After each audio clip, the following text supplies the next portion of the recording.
नमस्कार दोस्तों, हमारे चैनल गीता रसोई में आप सभी का हार्दिक स्वागत है। पेरेंट्स, आज हम इस टॉपिक पर वीडियो बनाने जा रहे हैं कि जो बच्चों का नेबुलाइजेशन होता है वो बच्चों को कैसे कराया जाता है।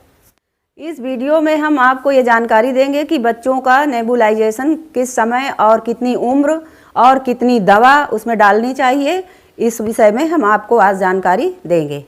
पहले तो आइए जानते हैं पेरेंट्स कि बच्चों को कब किस समय पे नेबुलाइजेशन कराना चाहिए। तो पेरेंट्स, सभी बच्चों को इसकी ज़रूरत नहीं पड़ती है, लेकिन कुछ बच्चों को सर्दियों के टाइम पर ज़रूरत पड़ती है। सर्दियों में, विंटर में ये बच्चों के सर्दी हो जाती है और यहाँ पर बलगम जमा हो जाता है, कफ जमा हो जाता है चेस्ट में, और बच्चे सोने में घिर घिर की आवाज़ करते हैं, सांस लेने में उनको दिक्कत होती है बच्चों को, और बच्चों का अंदर से बहुत ही नाक बंद हो जाती है, तो बच्चों को सांस लेने में बहुत ज़्यादा दिक्कत होती है। इसलिए बच्चों को ये नेबुलाइजेशन किया जाता है।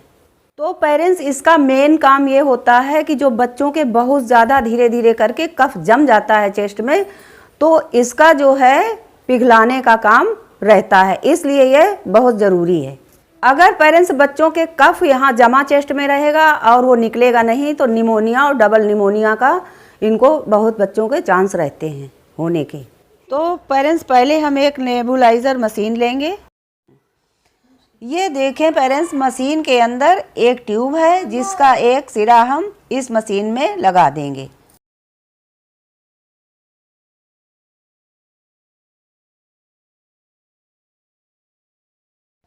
ये देखिए पेरेंट्स, ये छोटे बच्चों का मास्क है और ये जो दूसरा मास्क है ये बड़े लोगों के लिए है।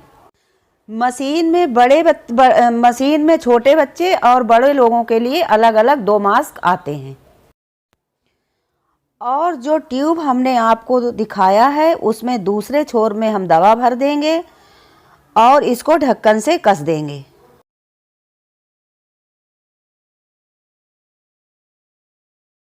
अब बच्चों के दवा के बारे में बताते हैं कि जो वो मेन है। तो हमें पेरेंट्स चाहिए अब एस्थालीन और NS सॉल्यूशन। यही दो दवा बच्चों के लिए होती है, और एक साथ में एक सिरिंज भी चाहिए, और एक नई सिरिंज को हम 4 या 5 दिन ही इस्तेमाल कर सकते हैं। अब हम सिरिंज में 1.5 ml एस्थालीन लेंगे। फिर इसको हम नेबुलाइज़र के ढक्कन में डाल देंगे।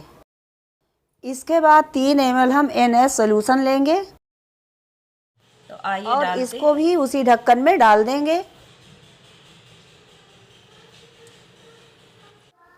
और दोनों दवाएं डालने के बाद इसको हम ढक्कन से बंद कर लेंगे। फिर इसके बाद हम मास्क की कैप लगाएंगे। मास्क जो हमारा है वो इसी कैप में फिट होगा। अब हम मास्क को भी इसी कैप में फिट कर लेंगे। अब हमारी नेबुलाइजेशन मशीन तैयार है। अब हम मास्क को बच्चे की नाक और मुंह में फिट कर देंगे, रख देंगे, और इसके बाद जो रबड़ है वो पीछे नेक में लगा देंगे।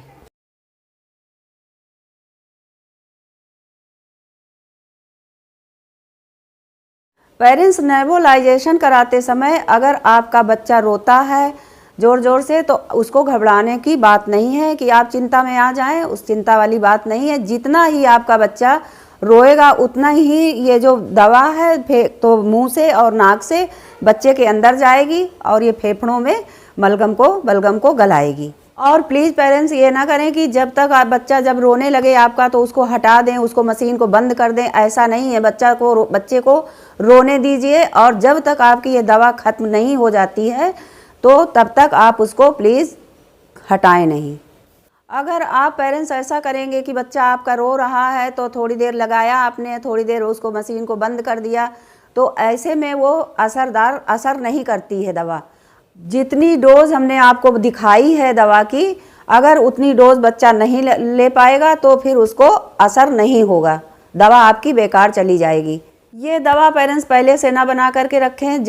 जिस दिन आपको बच्चे को कराना हो, जिस टाइम पर कराना हो, तो उसी टाइम पर बच्चे की दवा ये बनाएं। जो पेरेंट्स हमने ये डोज आपको बताई हुई है ये 1 साल से 1.5 साल तक के बच्चे के लिए है, और जैसे जैसे बच्चा आपका बड़ा होता है तो डोज थोड़ी बढ़ती जाएगी और यदि आपका बच्चा 1 साल से छोटा है तो डोज जो है थोड़ी सी कम होगी।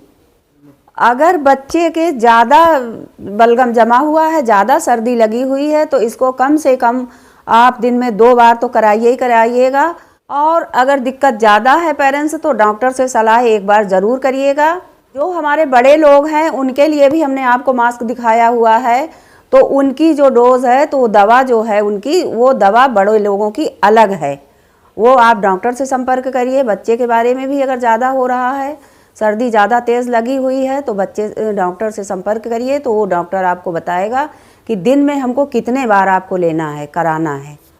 ऐसी ही बच्चों से जुड़ी हुई अच्छी जानकारी लेने के लिए हमारे चैनल गीता रसोई को सब्सक्राइब कीजिए और लाइक कीजिए, दूसरों से शेयर कीजिए और प्लीज़ कमेंट करिए कि मतलब जो जिस पर आपको वीडियो चाहिए और उस पर आप कमेंट कर सकती हैं। कमेंट करके हमको बताइए कि इस चीज़ पर हमको वीडियो चाहिए।